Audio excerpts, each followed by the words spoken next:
Untuk Anda yang pengen dolarnya gede di YouTube everybody, kita bakal kasih tahu caranya di video ini. Kotaro Creative. Hai everybody, selamat datang di Kotaro Kreatif dan masih bareng sama saya Wawan Kotaro. Dan sesuai dengan judul dan juga thumbnail, kita bakal membahas tentang dolar. Kita akan membahas tentang YouTube AdSense atau gaji YouTube. Kalau misalnya Anda pengen gaji dolar Anda itu tinggi everybody, atau dolar Anda naik everybody, tidak seperti biasanya, so jangan skip video ini, tapi jangan lupa untuk subscribe dan juga nyalakan loncengnya supaya Anda tidak jadi YouTuber abal-abal, supaya Anda jadi YouTubepreneur. Sebelum kita bahas caranya bagaimanakah supaya dolar Anda itu naik everybody, kita akan bahas dulu kira-kira apa penyebab dolar itu naik everybody.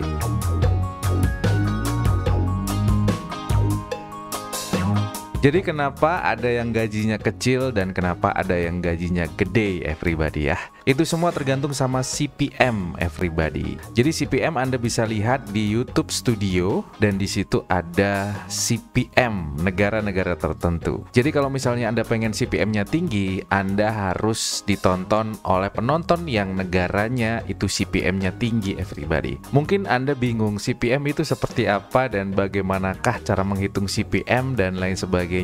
Jadi kalau misalnya Anda penasaran dengan secara detail kira-kira CPM itu seperti apa, biar Anda lebih paham lagi, kita tidak akan membahas di video ini karena kita tidak fokus di CPM, karena kita hanya fokus di cara-caranya saja everybody supaya dolar Anda naik. Kalau misalnya Anda pengen dan penasaran tentang CPM, untuk keterangan CPM yang lebih detail lagi silahkan komen di bawah. Kalau banyak yang tanya tentang CPM, next video kita bakal bahas tentang CPM everybody.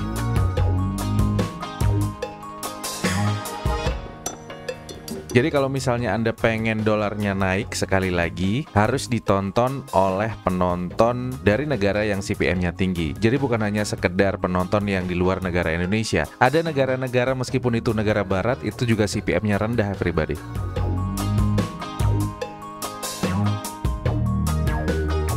Bagaimanakah caranya supaya video kita tuh ditonton oleh penonton dari negara yang CPM-nya tinggi everybody? Yang pertama adalah bikinlah konten dengan bahasa Inggris everybody ya. Kalau misalnya Anda tidak bisa berbahasa Inggris, tenang saja. Buatlah konten yang tidak menggunakan bahasa atau diem aja, hanya action, hanya menunjukkan adegan-adegan tertentu everybody. Jadi Anda bisa bikin konten yang tanpa bicara. Contohnya adalah mukbang, kemudian ASMR, solo camping, konten-konten primitif, dan masih banyak lagi contoh-contoh yang lainnya everybody. Dan kalau misalnya Anda bingung, silakan Anda cari di YouTube dan Anda bisa cari langsung dan bisa ditiru everybody. Tinggal tiru, ATM, amati, tiru, dan modifikasi.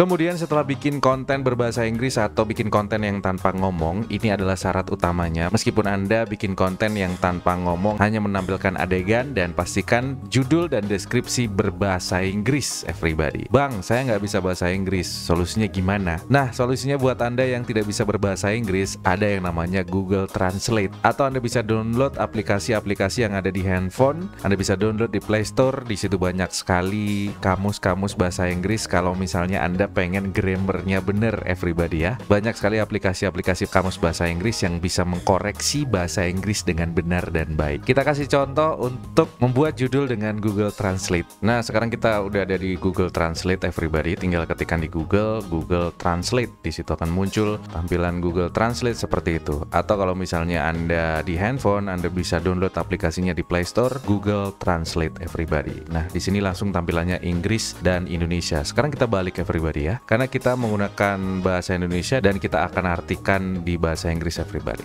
Nah, seperti ini everybody. Sekarang kita bakal mengetikkan contoh cara membuat nasi goreng. Nah, cara membuat nasi goreng everybody. Dari sini judul Anda sebenarnya cara membuat nasi goreng. Anda bisa mengartikannya dalam bahasa Inggris di Google Translate. Jadilah judul bahasa Inggris, How to make fried rice. Kira-kira bunyinya seperti ini everybody ya.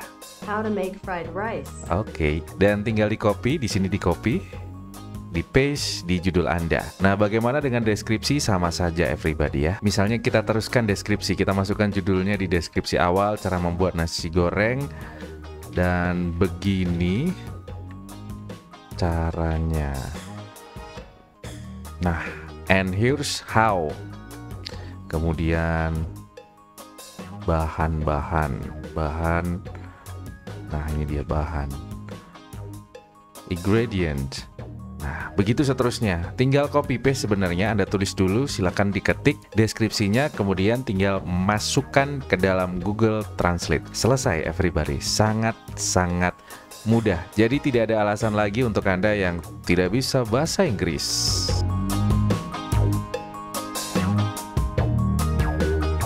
Jadi kenapa harus pakai bahasa Inggris, judul, deskripsi, dan juga videonya everybody? Kenapa? Karena algoritma YouTube itu merekomendasikan video-video yang relevan dengan penonton. Jadi algoritma YouTube akan mencarikan penonton yang tepat untuk video Anda. So, kalau misalnya video Anda pakai bahasa Inggris, kemudian judul, deskripsi itu pakai bahasa Inggris, secara otomatis algoritma YouTube akan merekomendasikan video Anda ke orang-orang yang kesehariannya pakai bahasa Inggris everybody. Jadi jangan khawatir, algoritma YouTube udah cerdas banget menurut saya. Jadi tinggal kasih judul bahasa Inggris dan jangan sekali-kali dikasih judul bahasa Indonesia. Jangan dikasih subtitle bahasa Indonesia, cukup dengan bahasa Inggris. Dan kalau misalnya di video Anda tidak bisa ngomong bahasa Inggris, ya udah nggak usah pakai ngomong. Bikin konten tanpa ngomong, tinggal menampilkan adegan everybody. Jadi orang-orang Amerika, orang-orang Inggris, orang-orang luar negeri itu akan mengerti meskipun Anda tidak pakai ngomong everybody. Dan yang jelas kalau misalnya kendala bahasa, solusinya adalah bahasa tubuh atau adegan saja,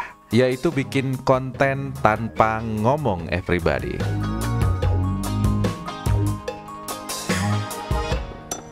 Apakah setting lokasi channel Anda harus setting lokasi negara CPM tinggi? Jawaban saya adalah tidak everybody. Kenapa? Karena algoritma tidak merekomendasikan ketika Anda lokasi di mana, tapi algoritma akan merekomendasikan metadata Anda dan sesuai dengan perilaku penonton. Jadi kalau misalnya kesehariannya mereka pakai bahasa Inggris, secara otomatis video Anda akan direkomendasikan ke penonton yang setiap harinya memakai bahasa Inggris everybody. Justru kalau misalnya Anda setting lokasi domisili Anda, dikhawatirkan channel Anda akan bermasalah karena sebenarnya Anda tinggal di Indonesia tapi domisili Anda ganti di luar negeri dan suatu saat channel Anda akan bermasalah. Yang dikhawatirkan seperti itu. Jadi sekali lagi, setting lokasi atau domisili channel Anda atau perekaman video Anda itu tetap di Indonesia tapi pakai bahasa Inggris. Jadi rekomendasinya itu penonton yang kesehariannya pakai bahasa Inggris everybody.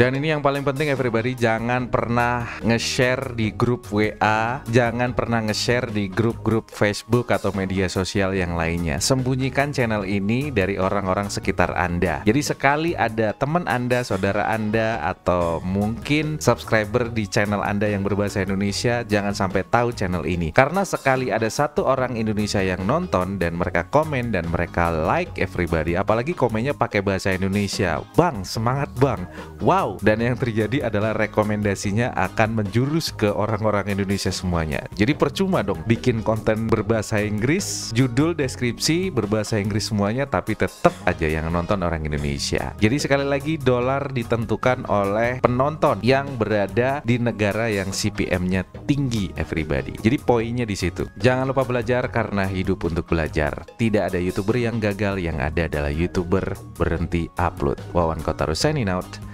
Bye.